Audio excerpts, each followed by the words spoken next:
Amen. Amen. Nous bénissons encore Dieu pour ce deuxième jour de notre séminaire. Et nous sommes en train d'aller petit à petit. Et Dieu nous aidera. Nous avons un thème pour notre séminaire. Il est question de moi. Il est question de moi. Il n'est pas question de quelqu'un d'autre. Mais il est question de moi. Sans plus tarder, Hébreux chapitre 10, le verset 7. Et je crois que hier, nous avions donné ce qui est le but de notre séminaire. Amener le peuple à la compréhension des Écritures, mais aussi à la connaissance de la vérité. Lorsqu'on comprend les Écritures, on aura la connaissance de la vérité. Voilà ce qui était dit hier en bref sur le but de ce séminaire. La compréhension des Écritures et la connaissance de la vérité. Voilà, nous suivons la lecture. Hébreux chapitre 10, le verset 7, nous lisons au nom du Seigneur. Amen. Alors j'ai dit, voici, je viens dans le rouleau du livre. Il est question de moi pour faire, ô Dieu, ta volonté. Amen. Amen. Nous reprenons place. Nous reprenons place. L'écrivain de ce livre essaye de nous relater quelque chose. J'aimerais attirer beaucoup votre attention. Après le but du message ou du séminaire, ceci est très important. Quand vous commencez au verset 1, vous descendez. Vous allez remarquer que l'écrivain, il parlait de deux choses. Dans le premier verset, il parlait de la loi. Voilà, il parlait de la loi. Pour dire que la loi était l'ombre de bien à venir. Et cette loi-là n'était pas l'exacte représentation des choses, mais c'était l'ombre de biens à venir. Il parlait de la loi, c'est-à-dire la loi n'était pas la représentation exacte des choses, sauf que la loi là était l'ombre de biens à venir. Autrement dit, la loi était l'ombre des choses à venir. C'est-à-dire la loi était en train de projeter les choses qui viendront. Et après avoir parlé de la loi, et puis il parle sur le sacerdoce, parce qu'il touche le problème de sacrifice. Le sacrifice qu'on donnait selon le service sacerdotal. Il parle de ces sacrifices-là. Il parle des holocaustes. Et il dit que les choses qu'il parlait là n'amenaient pas le peuple à la perfection. C'est-à-dire ces sacrifices-là n'arrivaient pas vraiment à ôter le péché de l'homme. Donc ces sacrifices-là n'accomplissaient pas exactement ce qu'un sacrifice doit faire. C'est pourquoi il fallait commencer à les donner chaque jour et chaque année, parce que cela était incapable de résoudre une fois pour toutes le problème du péché. Et cela est très important à savoir. On donnait les sacrifices même chaque année. On faisait ces sacrifices-là. Mais le problème du péché n'était pas résolu. Parce que ces sacrifices-là et leur sang n'accomplissaient pas bien le rôle qu'ils devraient faire. C'est pourquoi il dit au verset 4, il dit: car il est impossible que le sang de taureau et de bouc ôte le péché. Donc c'était impossible à ces sacrifices-là de l'Ancien Testament à ôter le péché. Donc ces sacerdoces-là étaient incapables pour ôter le péché. Maintenant il dit au verset 5, c'est pourquoi Christ entrant dans le monde dit: tu n'as voulu ni sacrifice ni offrande, mais tu m'as formé un corps. C'est-à-dire tu n'as agréé ni holocauste ni sacrifice pour le péché. Donc tu m'as formé un corps pour que je sois un sacrifice unique et qui te sera agréable. Parce que d'autres sacrifices tu ne les as pas agréés. Mais moi tu m'as formé un corps afin d'être un sacrifice agréable. Et puis quand il termine cela, il touche maintenant, il dit après avoir dit d'abord: tu n'as voulu et tu n'as agréé sacrifice et offrande, ni holocauste ni sacrifice pour le péché, ce qu'on offrait selon la loi. Ce qu'on offrait selon la loi. Alors j'ai dit: voici je viens dans les rouleaux du livre.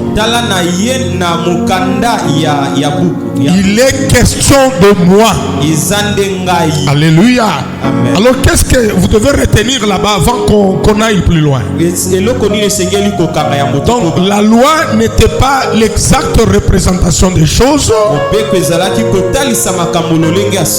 mais elle était l'ombre de biens à venir ou des choses à venir. C'est-à-dire que la loi avait quelques incapacités. Alors le bien à venir, quand Christ devrait venir, c'est lui qui devrait accomplir parfaitement ce que la loi n'avait pas fait ou ce que la loi préfigurait. Et dans ces sacrifices-là qu'on donnait, ces sacrifices-là n'ôtaient pas le péché, mais ça préfigurait Christ comme le sacrifice agréable et unique qui doit ôter le péché. Voilà pourquoi Christ est venu. Il dit: tu m'as formé un corps. Pourquoi tu m'as formé un corps? Parce que le sacrifice va exiger le corps et le sang. Même le bête qu'on sacrifiait là, il fallait le corps et le sang. Le sacrifice ne demandait pas un être spirituel, mais ça demandait un être physique qui a le corps et qui a le sang. Voilà pourquoi Jésus devrait prendre le corps et verser le sang pour qu'il soit les sacrifices agréables à Dieu. Et voilà pourquoi lui-même il dit, parce que ces choses-là ne donnaient pas la solution. Et la loi et les sacerdoces, et voici, je suis venu. Voici, alors je dis voici, je viens. Dans le rouleau du livre, il est question de moi pour faire ta volonté. Alléluia. Amen. Dorénavant, j'aimerais dire le verset là. Cet langage qui parle là, c'est Jésus qui est en train de parler. Quand vous suivez bien à la loupe ce verset là, c'est l'expression de Jésus qui est en train de parler. J'aimerais qu'on comprenne une chose. J'aimerais qu'on comprenne une chose qui est tirée parfois dans les cours qu'on appelle bibliologie. C'est-à-dire la science qui étudie sur la Bible. J'aimerais dire à quelqu'un que la Bible que vous voyez a un parcours. A un parcours avec ces quarantaines d'écrivains que Dieu a utilisés pour écrire ça. Et au départ, la Bible les écrit. On pouvait les écrire sur les écorces. Les écorces d'arbres servaient de support pour écrire les écritures. Et cela a évolué. On pouvait aussi écrire sur des papyrus. Ça c'est le parcours des écritures. Et puis il y a un temps on mettait maintenant cela sur des rouleaux. On écrivait ça sur le rouleau. Et je tiens à informer l'église. Avant, la Bible n'était pas, tous les livres n'étaient pas mis ensemble. Chaque livre était à part. Chaque livre était à part. Chaque livre était dans un rouleau. Et c'est pourquoi vous allez comprendre. La Bible dit sur le verset qu'on a lu hier que l'unique éthiopien lisait le prophète Ésaïe. C'est-à-dire il lisait les rouleaux du prophète Ésaïe. Même quand Jésus est entré dans la synagogue, on lui a remis le livre du prophète Ésaïe. Vous allez comprendre que quand il terminait à lire, la Bible dit il a roulé et il a remis ça au serviteur. C'est-à-dire c'était les livres étaient écrits sur des rouleaux. Et avec le temps, les théologiens ont eu un travail de réunir tous les 66 livres ensemble. Comme nous les avons aujourd'hui, 39 dans l'Ancien Testament et 27 dans le Nouveau Testament. C'est les théologiens qui ont fait ce travail-là. Et au début, la Bible n'avait pas de chapitres. Et la Bible n'avait pas de versets. C'était seulement les écritures qu'on écrivait. C'est les théologiens qui ont eu ce travail-là de mettre de chapitres et d'organiser le verset pour faciliter la lecture et mettre le tout ensemble, les 66 66 livres. Mais à ce qui concerne les écrits, vous allez voir qu'il y a une Bible qu'on appelle Tob. Dans cet livre, vous trouverez il y a un certain nombre de livres qu'on appelle des livres apocryphes. Il y a Maccabée, il y a Siracide, il y a Sagesse et d'autres livres qu'on n'a pas considérés comme de livres inspirés, comme la Bible dit, toute écriture est inspirée. Et voilà pourquoi on ne les utilise pas, ces livres-là. Mais les 66 que nous avons, cela était accepté et considéré que ce sont des écrits qui sont inspirés. Ce que nous comprenons, nous croyons à cela. Mais il y a d'autres aussi qui utilisent ces livres-là. Quand vous avez la Bible Tob, vous allez voir ce livre-là. Amen. Amen. Alors si maintenant le verset dit ceci, j'aimerais vous amener quelque part quand on comprend là. Allez, j'entre déjà. Maintenant on dit dans les rouleaux du livre, il est question de moi. On peut changer de termes pour essayer à comprendre quelque chose.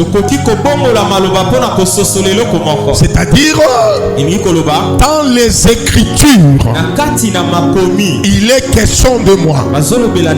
Parce que l'importance du rouleau, ce n'est pas le papier là, mais c'est ce qu'on a écrit sur le rouleau. Donc il est question de moi dans le rouleau, c'est-à-dire il est question de moi dans les Écritures. Donc il est question de moi dans les Écritures. Et nous savons tous avec vous que l'ensemble de toutes les Écritures mises ensemble, c'est ce que nous appelons la Bible. La Bible signifie le pluriel net des livres. C'est-à-dire plusieurs livres mis ensemble, qu'on appelle Bible, d'où provient aussi le mot bibliothèque. L'endroit où on trouve beaucoup de livres. C'est-à-dire, qu'est-ce que nous pouvons comprendre par là? Nous comprenons que dans la Bible, il est question de moi. Dans la Bible, il est question de moi. Parce qu'aujourd'hui, on n'a pas de rouleaux, mais nous avons la Bible. C'est-à-dire, qu'est-ce que nous comprenons aujourd'hui? Que dans la Bible, il est question de moi. Alors si dans la Bible, il est question de moi, c'est-à-dire je suis le personnage central de la Bible. Donc je suis celui sur qui la Bible parle. Je suis le personnage central. Je suis le sujet de la Bible. C'est pourquoi de Genèse en Apocalypse,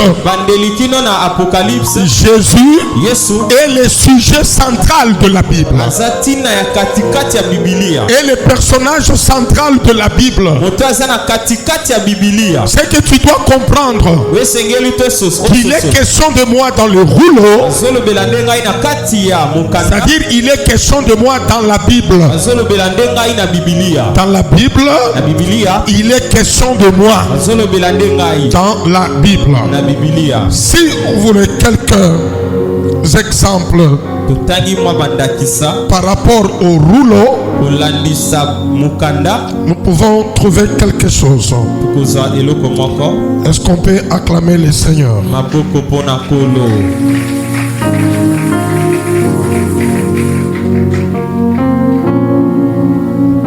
Lisez-nous Psaume 48. Hébreux 10, 7 avait commencé dans le psaume. Psaume 40, le verset 8.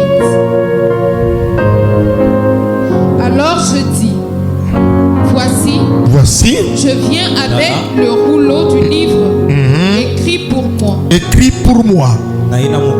Alors j'ai dit, voici, je viens avec les rouleaux du livre écrit pour moi. C'est-à-dire dans le rouleau du livre, on a écrit pour moi. C'est-à-dire il est question de moi dans le rouleau du livre. Ézéchiel 3:3. Ézéchiel 3:3. Il me dit, fils de l'homme, nourris ton ventre et remplis tes entrailles de ces rouleaux que je te donne. Voilà. Je l'ai mangé et il fit dans ma bouche doux comme du miel. Voilà. Dieu dit à Ézéchiel, il lui dit, nourris ton ventre et remplis tes entrailles de ces rouleaux que je te donne. Et Ézéchiel dit, je l'ai mangé et il était tout dans ma bouche comme le miel.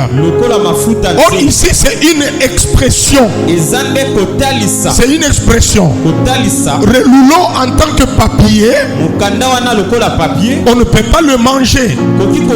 C'est un langage prophétique qui montre que Dieu a donné la parole au prophète. Et c'est pourquoi quand le prophète a mangé le rouleau, il a senti que c'est tout comme du miel dans sa bouche. D'où il y a des expressions quand on dit à quelqu'un que cet homme a le rouleau, cela veut dire que cet homme a la parole.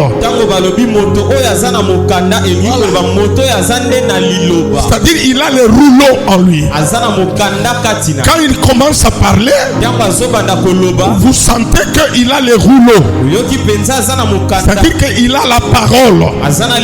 Ce n'est pas Ézéchiel a mangé le papier, non. C'est une expression qui montre que Dieu lui a donné la parole. Et cette parole était douce comme du miel dans sa bouche. Voilà ce qu'il faut comprendre. Voilà ce qu'il faut comprendre.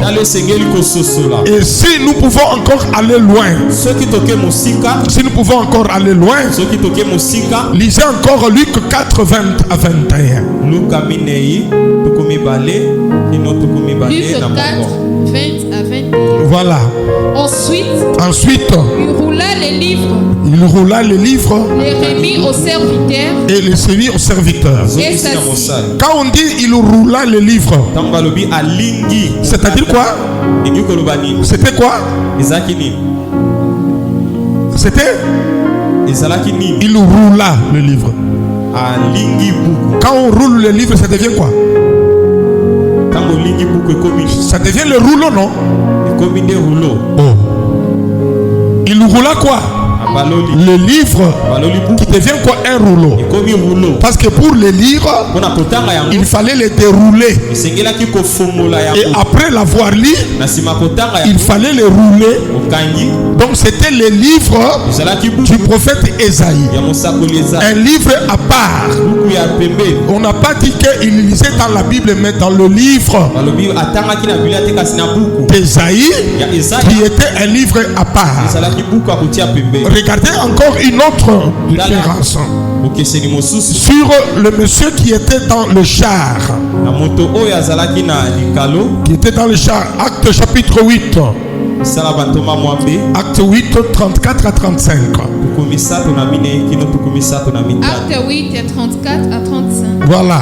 L'unique dit à Philippe, je te prie, de qui les prophètes parlent-ils ainsi? De qui les prophètes parlent ainsi? Rentre un peu en arrière là où on dit il lisait le prophète Ésaïe.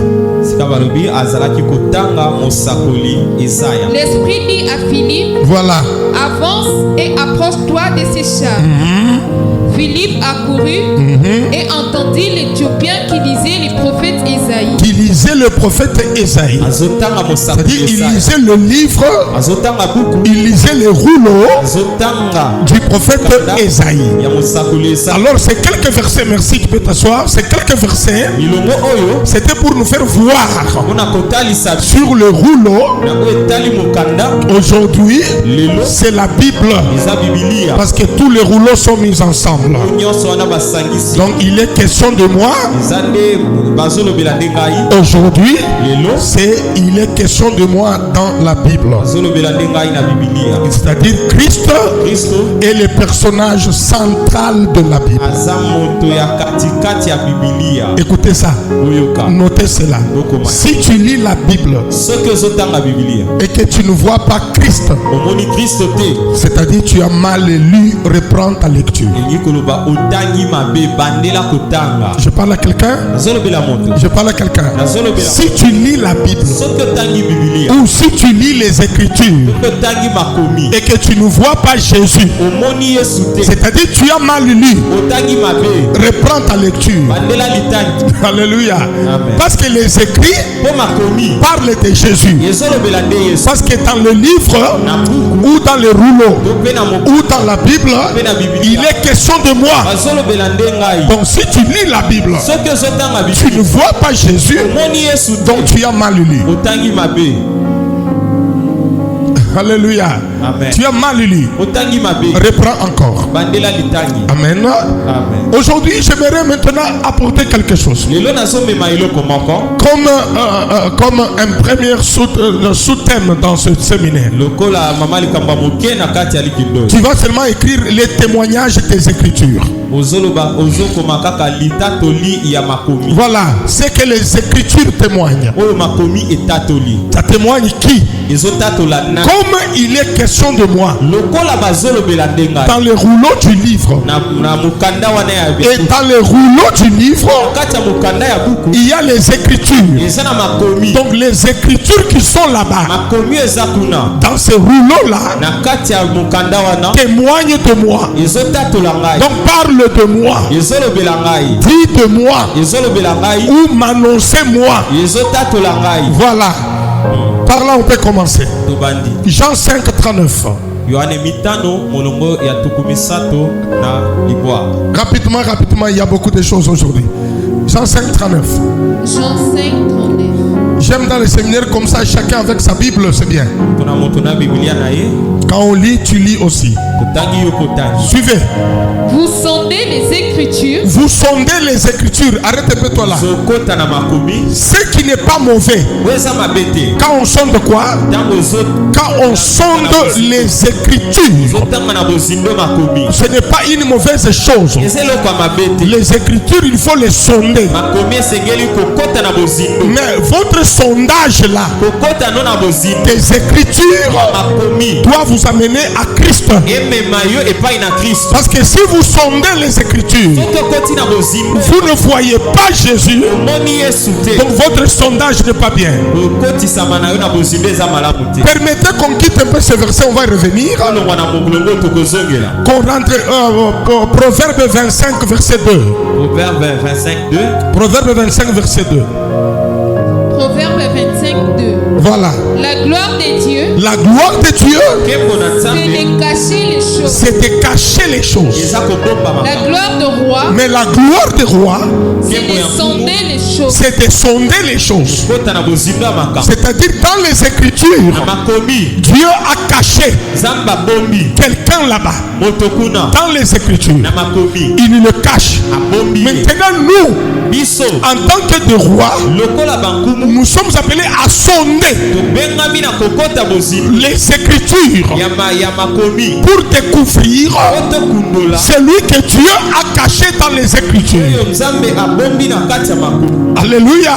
C'est pourquoi je dis Dieu l'a caché. C'est pourquoi la Bible déclare Le mystère caché de tout le temps. Révélé à notre temps. Et ce mystère-là qui était caché, c'est Jésus-Christ. Mais il était caché. C'est pourquoi aujourd'hui, il y a des gens qui lisent la Bible sans voir Jésus. Ils voient leur prophète. Ils voient leur fondateur. Parce que Christ est encore leur mystère. Mais pour nous, il n'est pas un mystère. Pour nous, c'est une révélation. Parce qu'on a sondé les Écritures. On a compris que les Écritures cachaient Jésus. On retourne Jean 5, 39. Reprends-le. Vous sondez les Écritures parce que vous pensez avoir en elles la vie éternelle. Vous sondez les Écritures. Vous pensez avoir en elles la vie éternelle. Vous pensez sonder les Écritures, ce n'est pas un problème. Ce n'est pas mauvais. Mais la pensée que tu peux avoir en sondant les Écritures et croyez que c'est les Écritures qui donnent la vie. Continue. Ce sont elles qui rendent témoignage de moi. Mais ce sont elles, c'est-à-dire les Écritures-là que vous sondez. Ce sont ces écrits-là qui rendent témoignage de moi. C'est-à-dire il est question de moi dans ces Écritures que vous lisez. Mais une chose, vous lisez sans comprendre, comme l'unique Éthiopien qu'on a vu hier. Il lisait sans comprendre. C'est comme ça que les Juifs aussi et tout ce monde-là, les Sadducéens, les pharisiens, ils avaient les Écritures, mais ils ne comprenaient pas que c'est lui pour qui les Écritures parlent. Il est déjà parmi nous. Il est en os et en chair parmi nous. Et continuez à attendre. Or lui était déjà là. Vous sondez les Écritures. Vous pensez avoir en elle la vie éternelle. Mais ce sont ces Écritures-là qui parlent de moi. Et ces écrits-là, c'est la Bible.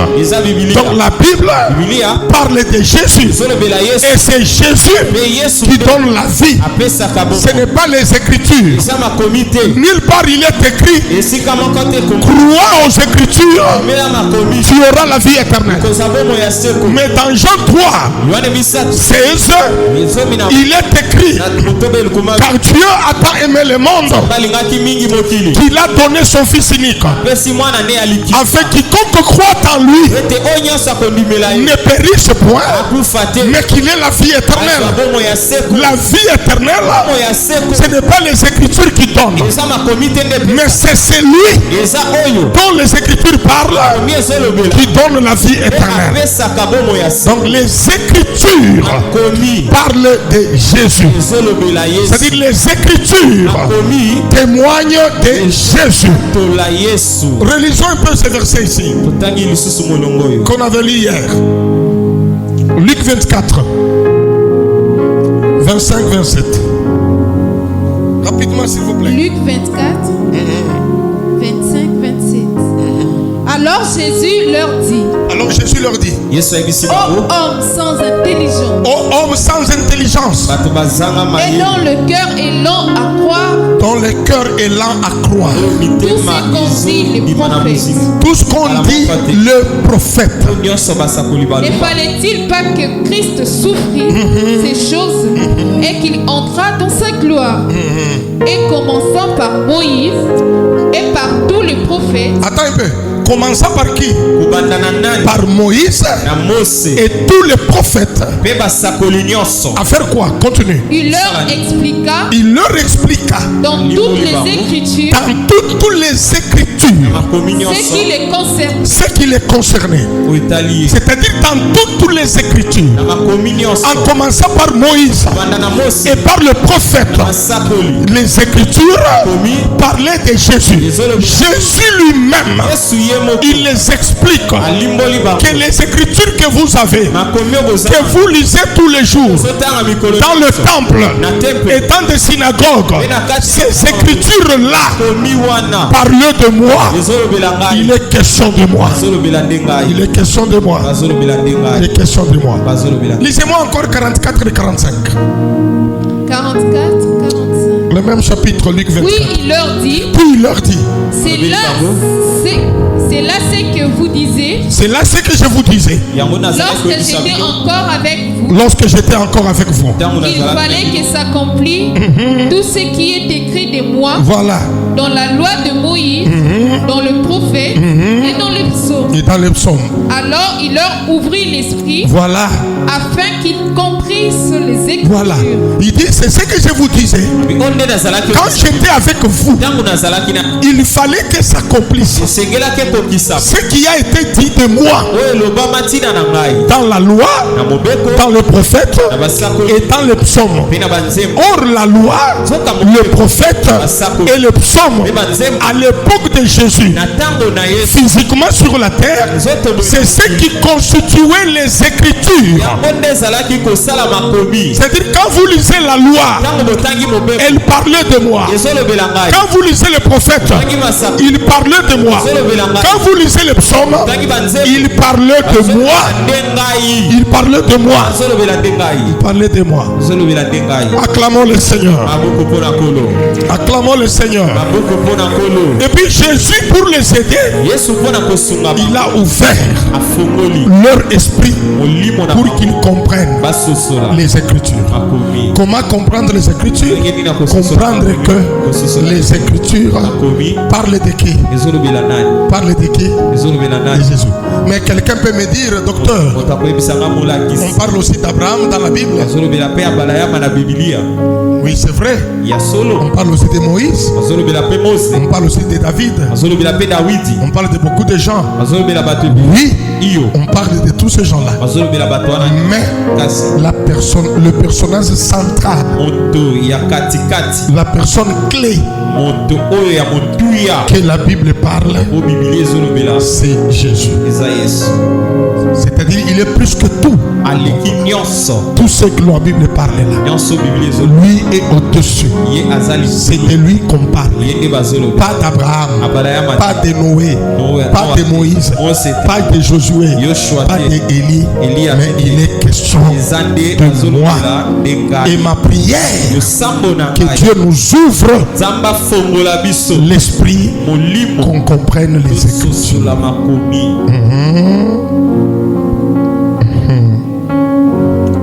Alléluia. Amen. Est-ce qu'on peut acclamer le Seigneur?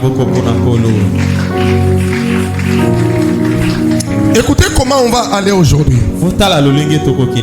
Écoutez comment on va aller. Dans le Luc 24 là, le verset 44, j'aimerais qu'on décortique ce verset là. N'oublie pas le point d'aujourd'hui, le témoignage des Écritures. À noter les Écritures témoignent Jésus. Un jour quelqu'un m'a dit, si tu ne crois pas au message de notre prophète, tu n'iras pas au ciel. Il faut croire au message de notre prophète. Je lui ai dit, ça c'est pour toi, mais pour nous, pour être sauvés, pour avoir la vie éternelle, il faut croire en Jésus. C'est ce que nous prêchons ici. La seule personne en qui il faut croire pour avoir la vie éternelle, c'est Jésus. C'est pourquoi il est question de lui. Acclame le Seigneur. Écoute quelque chose. Moïse lui-même, un grand prophète, écoute ce qu'il témoigne. Deutéronome 18:15. Suivez très bien. Deutéronome 18:15. L'Éternel ton Dieu te suscitera du milieu de toi, d'entre tes frères, un prophète comme moi. Vous l'écouterez. Reprends encore ça. L'Éternel ton Dieu te suscitera du milieu de toi, d'entre tes frères, un prophète comme moi. Vous l'écouterez. Lui encore, Luc 7. 16. Luc 7, 16. Luc 7, 16. Tu furent saisis des craintes, tous furent saisis des craintes, et ils glorifiaient Dieu, en disant, un grand prophète apparut parmi nous. Et Dieu a visité son peuple. Dieu a visité son peuple. Acclamons le Seigneur. Moïse, en tant qu'un grand prophète, parce que quand on parle de Moïse, c'était un grand prophète dans l'Ancien Testament. On peut dire le prophète majeur. Et tous les prophètes qui venaient, vous allez remarquer qu'il répétait beaucoup Moïse. C'est ce que Moïse vous avait dit. Même Dieu disait ce que mon serviteur Moïse vous avait dit. Donc Moïse était un grand prophète. Même Dieu lui-même le témoigne.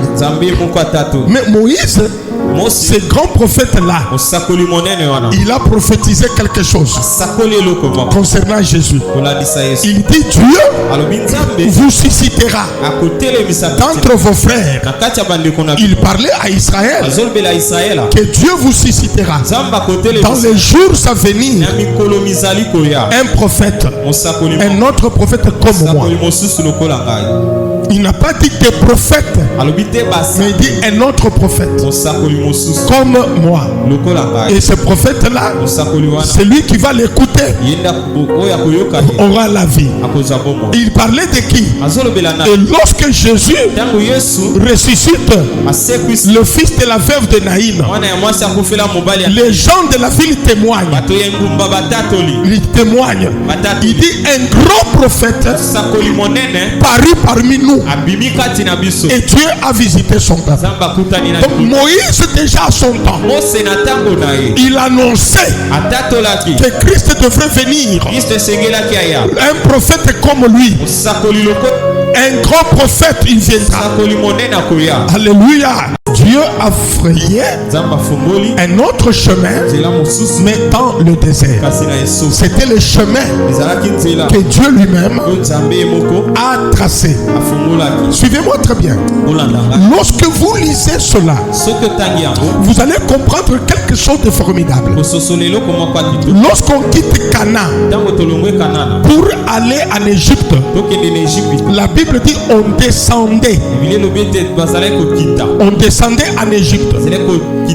Mais lorsqu'on quitte l'Égypte pour aller à Canaan, la Bible dit on montait.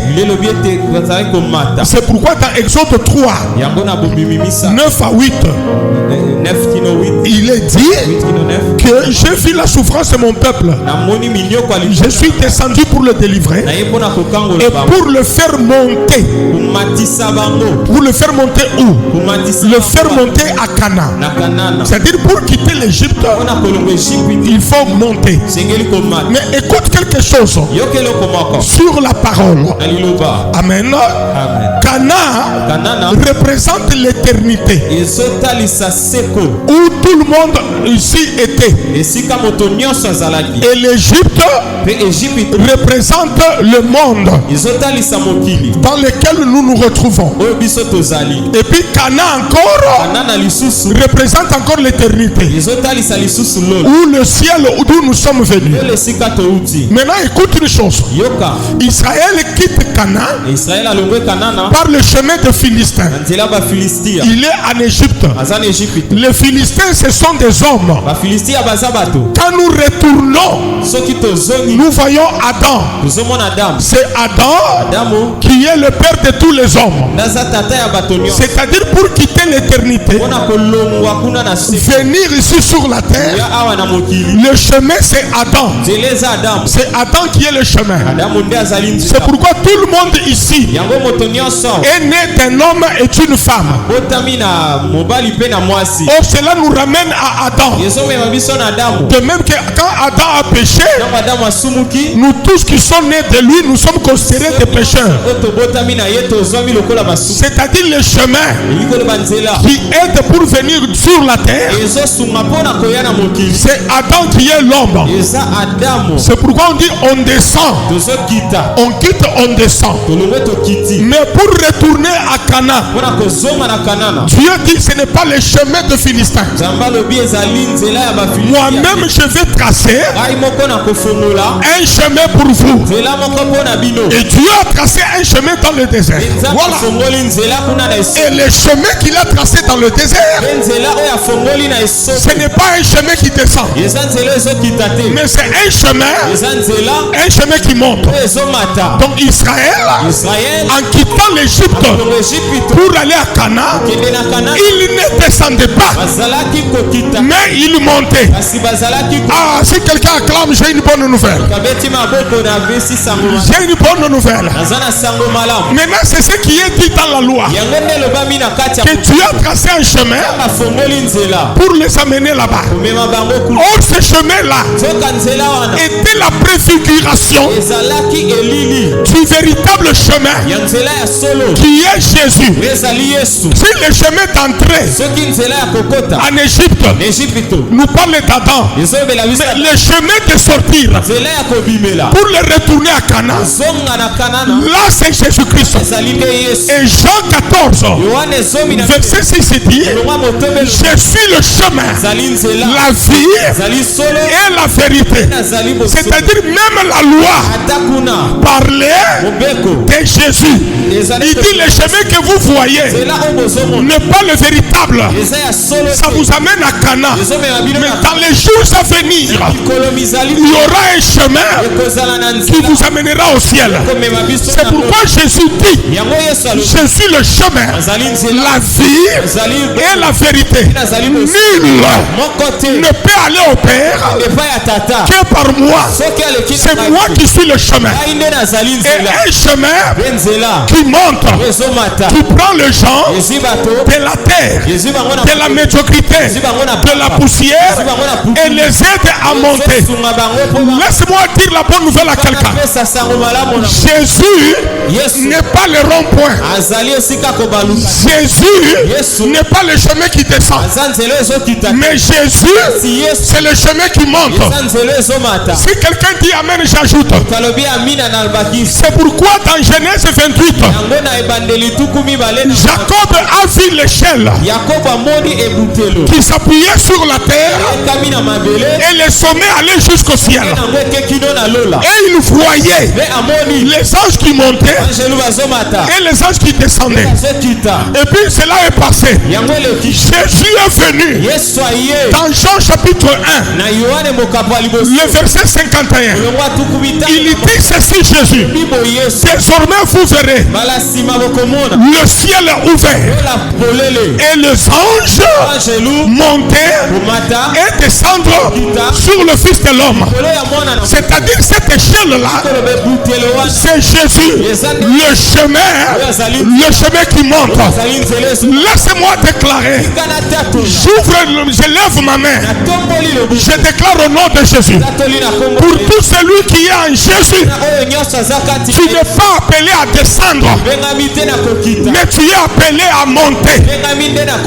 Voilà pourquoi je lève ma main. Je déclare au nom de Jésus, en Jésus, tu monteras. En Jésus, tu monteras. Celui qui dit Amen, spirituellement, tu monteras. Matériellement, tu monteras. Tout ce que tu fais, tu monteras. Parce qu'en Jésus, on ne descend pas. Mais Jésus, c'est le chemin qui nous amène dans les hauteurs. C'est lui qui dit Amen. Même s'il y a les combats, qui ne veut pas que tu montes. Dis à ces combats-là, je suis en Jésus. Et Jésus, c'est le chemin qui monte. C'est l'échelle qui monte. Au nom de Jésus, je libère cette bénédiction. À partir d'aujourd'hui, ce que tu feras montera. Ta vie montera. Ton travail montera. Ton business montera. C'est lui qui continue à clamer et à dire encore Amen. Ta vie montera. La Bible déclare, mon serviteur, il s'élèvera. Il s'élèvera. Il montera plus haut. Frappe la main de 3 personnes. 10 heures en Jésus. On ne descend pas, mais on monte. Pendant que tu parles, à ma qualité du prédicateur de ce soir, je lève la main. Je déclare, malgré les combats, malgré les problèmes, Sycomore montera. Les papas monteront, les mamans monteront, les sœurs monteront et les frères monteront. C'est lui qui dit Amen 3 fois. Tout ce que tu commenceras, ça montera. C'est lui qui dit Amen. De gloire en gloire tu monteras. De puissance en puissance tu monteras. De progrès en progrès tu monteras. En Jésus on ne descend pas. En Jésus on monte. Deuxième exemple. Exode 12, 6. Et puis Jean 1, 29. Rapidement, je vais atterrir. Vous les garderez jusqu'au 14e jour de ces mois. 6. 12, 6, Exode. Exode 12, 6.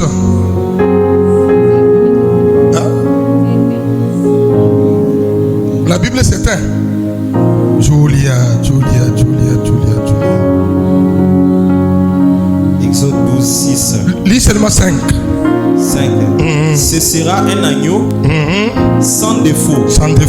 Mâle. Âgé d'un an. Vous pourrez prendre un agneau ou un chevreau. Voilà, jusque-là. Jean 1, 9, 29. Jean 1, 29. Le lendemain, il vit Jésus venant à lui. Et il dit, voici l'agneau de Dieu qui ôte le péché du monde. Dans Exode 12, on parle de l'agneau pascal que chaque famille devrait immoler. Mais cet agneau-là était la préfiguration de Jésus. Voilà pourquoi Jean-Baptiste, quand il voit Jésus, il dit à ses disciples, voici l'agneau de Dieu qui ôte le péché du monde. Alléluia. Le témoignage des Écritures de cet agneau pascal-là n'était pas le véritable agneau. Le véritable agneau, c'est Jésus qui ôte le péché du monde. Si quelqu'un dit un amen bien, je sens une parole à moi. Non, je sens une parole. Hébreu dit ceci, le sang des boucs et des taureaux n'ôte pas le péché. Mais Jésus, il est l'agneau qui fait quoi? Qui ne couvre pas le péché, mais qui ôte le péché. Voilà pourquoi, comme je parle de Jésus, c'est lui qui dit Amen. S'il y a un péché qui te dérange, qui te domine, au nom de Jésus, que Jésus ôte ce péché-là. Non, si tu dis Amen, je continue encore. Si tu dis un Amen bien, je continue. Si il ôte le péché, il est capable aussi d'ôter la malédiction. Écoute une chose, il y a des malédictions que toi tu ne connais pas d'où ça vient parce que tu es innocent. Je lève la main, je déclare les Jésus que je prêche au nom de Jésus. Abanda kolongo la bila kelimabe na vina yo. Oh alobi amen 5 fois. Bila kelimabe elongwa. Elongwa. Elongwa. C'est celui qui ôte le péché. Il ôte le péché. Il est l'agneau de Dieu qui ôte le péché du monde. Laissez-moi évoluer. Je continue encore. Je continue. Est-ce qu'il faut encore continuer? Bon, écrivez. Exode 17, 6. Exode 17, 6. Et puis 1 Corinthiens 10, 3 à 4. Dans Exode 17, 6, il est dit: Moïse a frappé les rochers.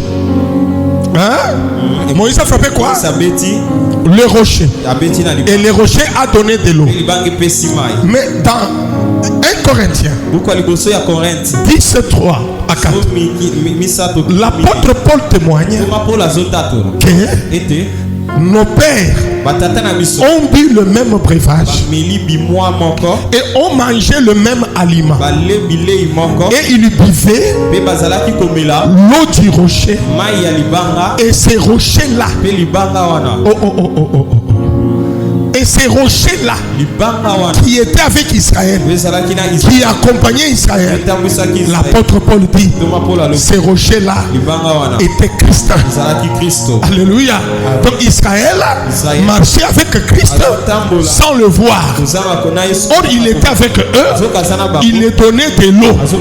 C'est pourquoi tu vas remarquer, Moïse a frappé les rochers, l'eau était sortie, et à la croix, quand Jésus était crucifié, un militaire romain a percé ses côtes et l'eau était sortie. Ce qui montre que les rochers là qui accompagnaient Israël, aujourd'hui c'est Jésus-Christ. Car il est question de... Oh là là, il est question de... Aidez-moi à dire, si je dis il est question de, tu dis de moi. Il est question de... Voilà, voilà. Il est question de moi. Le moi là c'est qui? C'est Jésus. Il est le rocher qui accompagne. Ainsi je lève la main, je déclare et je prophétise: dans ton désert tu n'es pas seul. Le rocher est avec toi pour te donner de l'eau. Celui qui croit à cela, je prophétise, malgré la longueur de ton désert, tu le traverseras parce que le rocher est avec toi. Il te donnera de l'eau. Celui qui acclame bien et qui dit Amen, que le rocher te prenne en charge dans le nom de Jésus-Christ. Il est question de moi dans les Écritures. Il est question de moi. Voilà les exemples sur la loi. Sur la loi. Sur la loi. Écrivez ce verset ici. Je parle sur le prophète maintenant.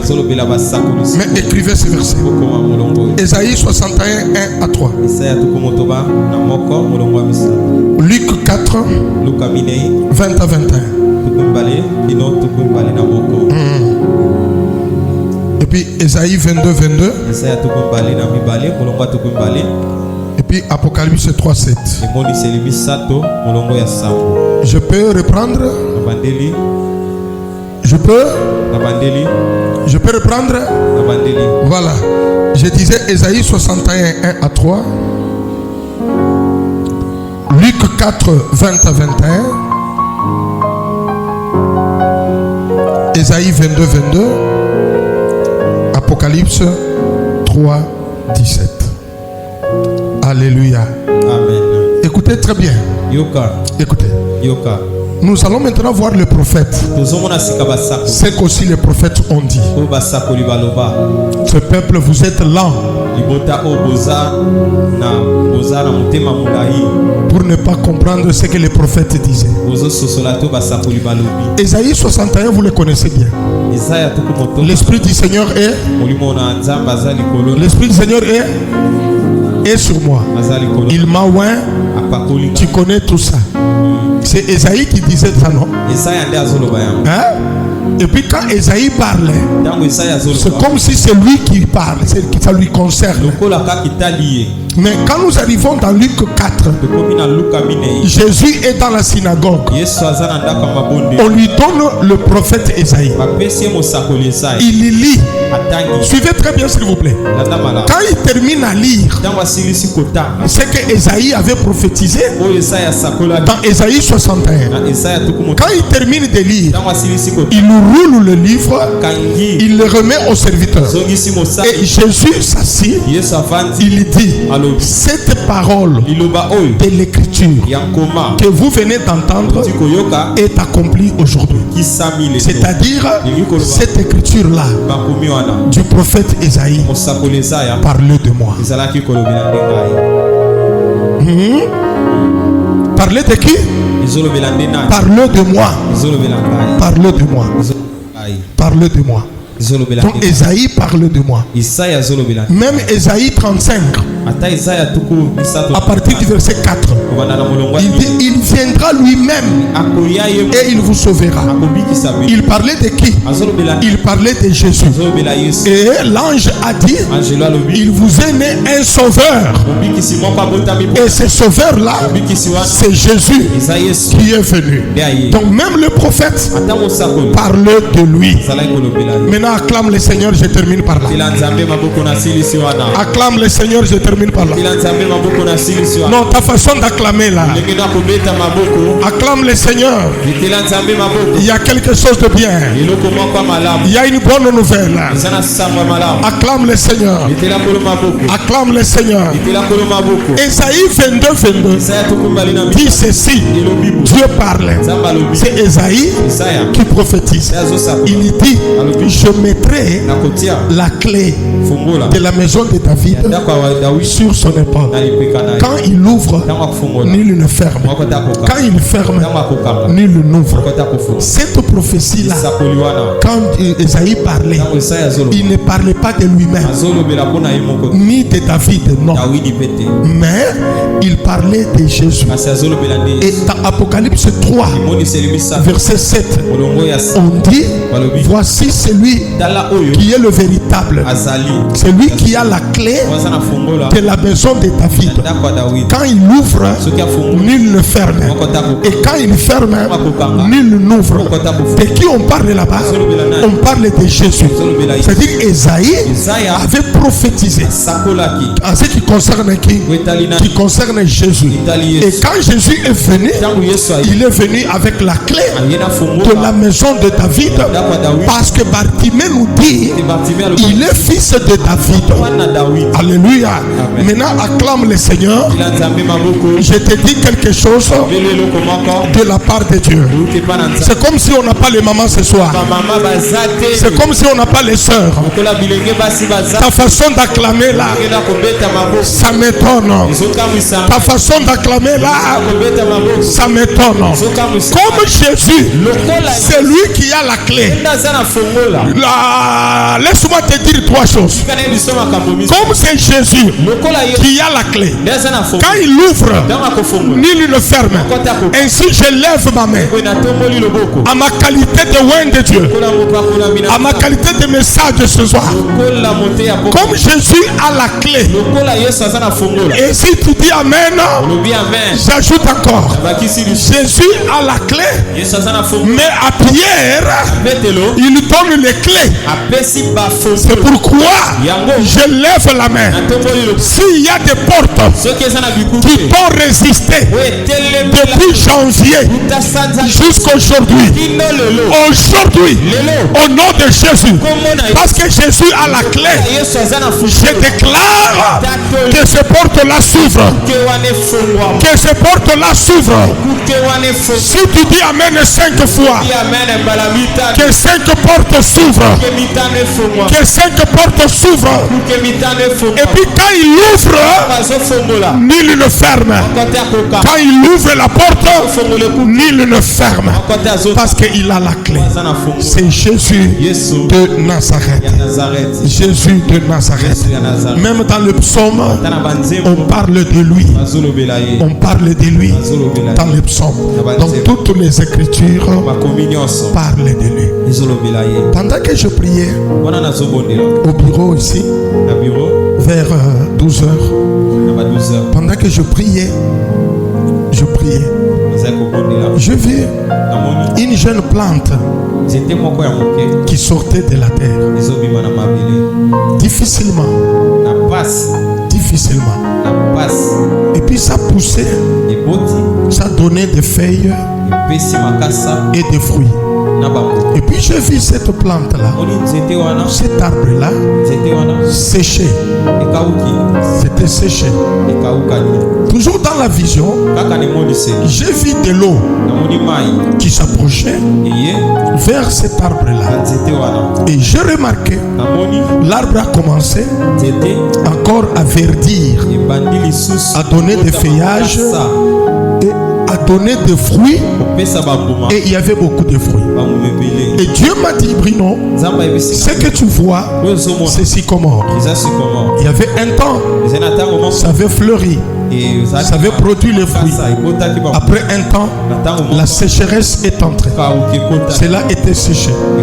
Mais écoute ce que je te dis. Tu diras à mon peuple, dans les jours à venir, l'arbre qui est séché va reverdir, va donner des fruits et des grands fruits que vous n'avez jamais vus. Voilà pourquoi merci pour ceux qui acclament, parce que vous comprenez. Dans cette bénédiction qui est à venir, toi tu ne manqueras pas, ton mari ne manquera pas, tes enfants ne manqueront pas. Il y a une gloire qui est en train de venir. Continuez à prier pour l'église. Il y a une gloire qui est en train de venir. Pendant que je parle là, je vois, on coupe le ruban. On coupe le ruban. Une partie va ici et une autre va ici. J'entends une voix qui me dit, Bruno, j'ouvre un chemin ce soir. Et celui qui dit Amen, et là où tu es, va loin au nom de Jésus. Non, ton Amen m'étonne. Pour montrer que tu as la foi, tiens-toi debout là où tu es. Commence à acclamer et commence à bouger dans la salle. Marche dans la salle. Marche dans la salle. Dis qu'à partir de là, le chemin est ouvert. Le chemin est ouvert. Le chemin est ouvert. Est-ce que tu peux bien acclamer? Le chemin est ouvert. Et Jésus est le chemin qui monte. Regarde ta façon d'acclamer.